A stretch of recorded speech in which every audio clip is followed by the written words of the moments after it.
G'day everyone, I'm Brad Emmett and this is the NFL Narellan Pools Player of the Day for round 17. This week's broadcast match saw Greensborough take on Epping at home, and in tricky conditions it was the Borough who prevailed by 27 points. A man who had a cracking game and kicked 2 goals from the midfield and was named Best of Field was Greensborough's Tristan Stead. Tristan is our round 17 Narellan Pools Player of the Day and he caught up with us during the week. Had plenty of it in the first half, and he's wrapped up the big takeaway speed. He just took too long, and Tristan Stead having to stay out early on here at War Memorial Park. Great start here for Tristan Stead. He's been the most prominent player on the field at the moment. Here we go, Kansas City. He's been in everything all day. Tristan, thanks for joining me and congratulations on your game on the weekend. Thank you. Now you notched up your 6th win on the weekend, taking on Epping here at War Memorial Park. They came hard in the second half, but you were able to hold your nerve and get a 27-point win. Yeah, look, it was a shaky start to the game, I guess, with the wind. You know, both teams were struggling early. The scoreboard probably reflected that. But I mean, it was great to come away with a win in the end. Getting 2 on the trot. Haven't done that all year, I don't think so. Yep, and in the match I thought the midfield battle was pretty even, but the area where you probably exploited Epping was your tall forwards, in particular Tim Bongetti, probably the dominant big man on the ground on the weekend. How did you see his game? Yeah, I mean, Bongo's always really good, especially when he comes back into the side. And he was just his lead-up presence. He really creates an option for us, and it's really good to have him as a focal point going forward. I mean, Reece Boyden has been really good in the past, probably 6 or 8 weeks, been kicking bags of goals every week, but he was a bit quieter, so it was really good to have Bongo step in. And just on your own game, you were prolific early, you got a lot of ball in the first quarter. You look to be playing more of an inside midfield role than when you probably played as a wingman in previous seasons. Is that a directive under your new coach, Robert Hyde? Yeah, sort of is. I mean, I started in the start of the year playing rotating on ball and half forward as well.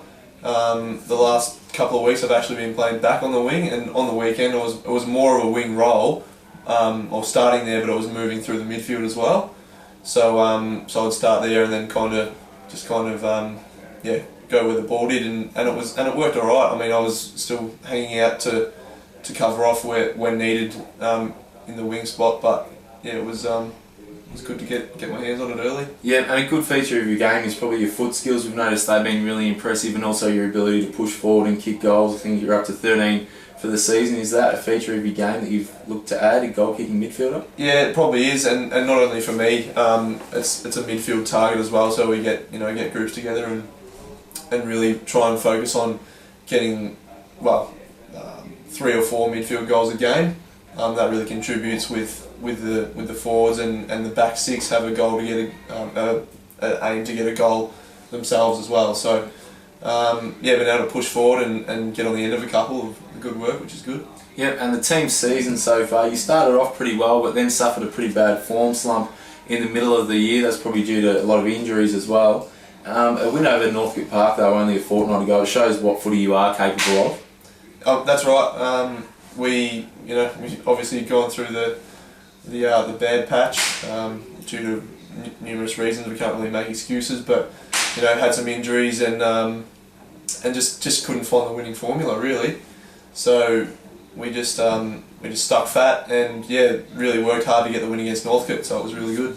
Yeah, and we mentioned him briefly before. Robert Hyde's come back to the club, a Greensborough favourite son.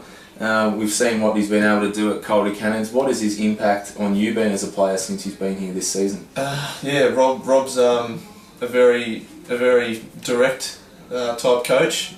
He tells you exactly how it is, and he's not afraid to do that. I think we probably needed that as well. So he's come in and he's worked really well with all the boys. For mine, he gets along well with everyone. Everyone, he'll have a laugh with us all as well, which is good. Has a good relationship with all the players, so it's been really good to have him back. Obviously a club legend as well. So yeah, and we mentioned his work with the Calder Cannons and underage competition with a lot of young guys in the Greensborough team. Do you think that sort of helped him communicate to the younger boys? Yeah, for sure. I think it's really made a difference. I mean, he's a principal at a primary school as well, so he's worked with young kids all the time. Obviously having that experience with with the Cannons. He's been able to help out with nurturing the younger guys coming up, and even the middle bracket, like myself. There's a few of us early 20s as well, so being able to help us push forward as well. Yeah, and another one of your favourite sons I wanted to touch on was Conlon Gunn. He played his 200th game on the weekend. He's had a lot of honours, I suppose. Premiership player at the club, best and fairest as well. Can you give us a bit of an insight into what sort of regard he's held in around the club? Look, yeah, Gunny, you can't really speak a bad word about the bloke. He's got all the nicknames, Gunny, Keg, the human fire hydrant. He actually got that nickname from a McLeod commentator. I think he's just one of the guys that commentates the games, but so he'd probably get that again this weekend. Yep. But yeah, Gunny's just every game puts in, week in, week out, and you always back him to be at the bottom of the pack. You're picking him up, so just one of the best players I've had the privilege to play alongside. So yeah, and as one of the older members, we spoke about the young guys in the Greensboro team. The example that he sets out there on the field as well. Yeah, that's second to none really. Like you rarely find him. Well, he's never clean. That's the first thing about him. He's always just burrowing in and under. So, like I said, yeah, leading by example. And on the training track as well. He never misses a session.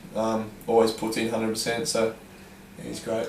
Just wanted to finish on a bit of a lighter note. We saw incident on the weekend where two of your players combined, and I think one of your boys ended up going headfirst into the fence here. Yeah. Can you tell us a bit about that, and how is he? Yeah, from what I understand, he's fine.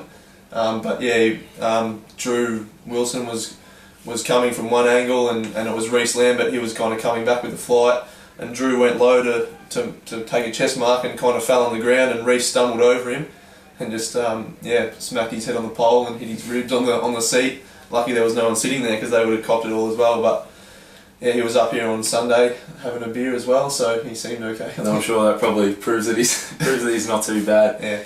Well, Tristan, thanks for joining us. Congratulations on becoming the Round 17 Narellan Pools Player of the Day. Tristan wins a $100 prepaid FBOS card with thanks to Narellan Pools.